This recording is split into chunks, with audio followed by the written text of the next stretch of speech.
muscle strengthening exercises off the pole. So if your students don't have the luxury of having a pole and they still want to try and work out their abdominals, I'm just going to show you a few exercises that you could do in order to obviously flatten the stomach, increase the muscle strength and pull in the waist.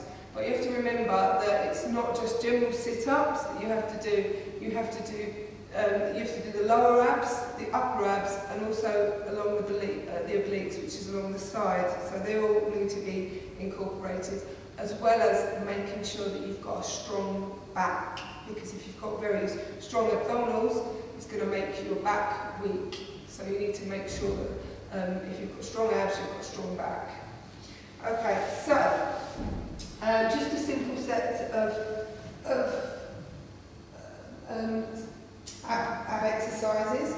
A neutral spine, so that there isn't, there's your back, your pelvis isn't tilted forward or back, it stays neutral. Your back, shoulders are on the floor. Your back isn't pressed into the floor but isn't arching, it stays neutral. The stomach is sucked in and the abdominals are tensed.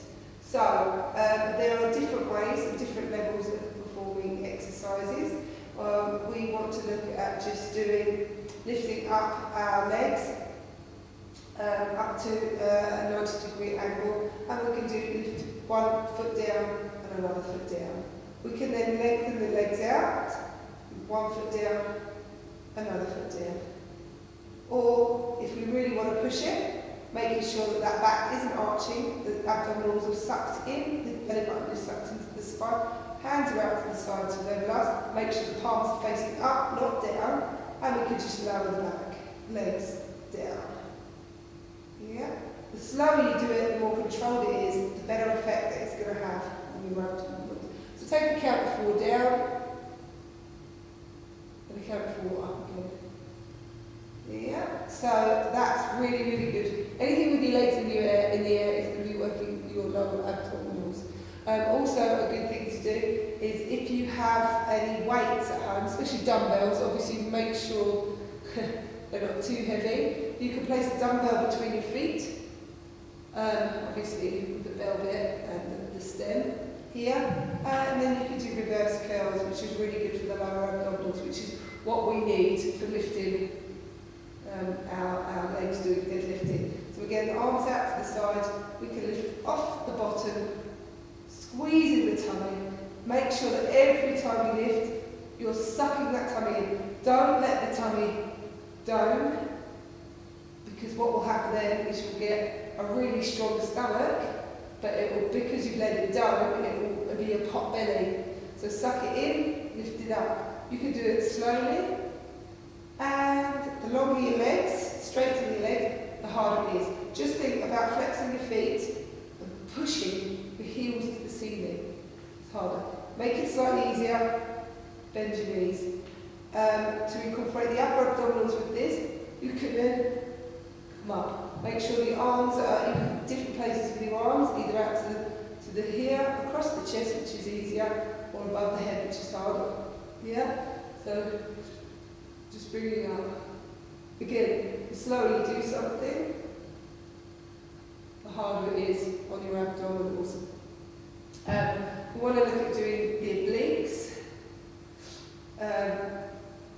We could do in a more simple way. The more straight your legs, the harder they're going to be. So you could just come up and across. So one knee straightens, one lengthens.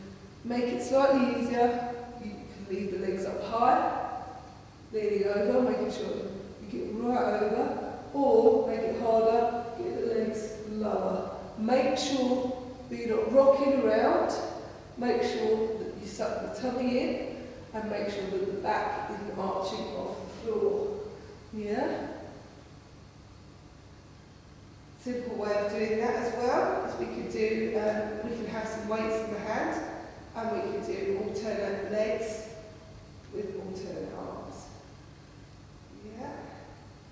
Again, or both arms and both legs. That adds extra onto your abdominals.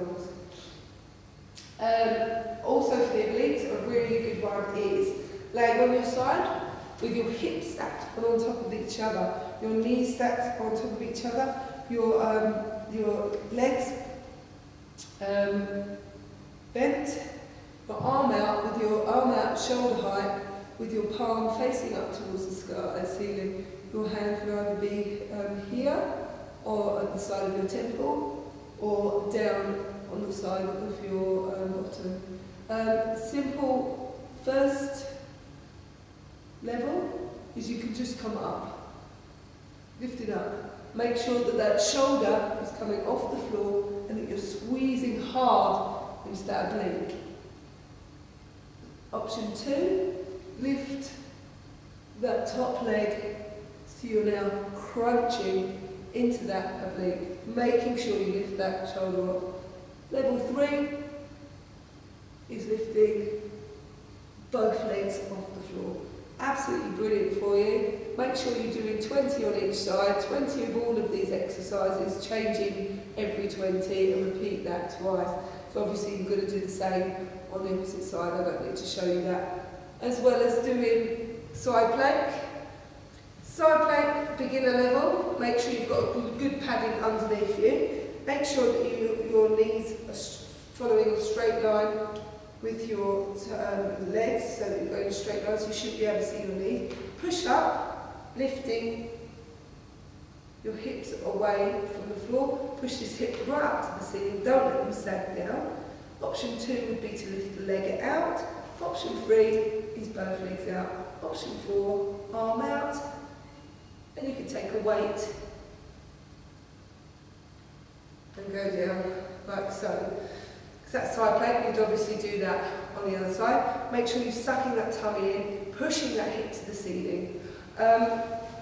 We can do planks. Again, you can just do a basic plank up onto your elbows. You're just going to suck the tummy in, peel the tummy off, and keep staying on your knees.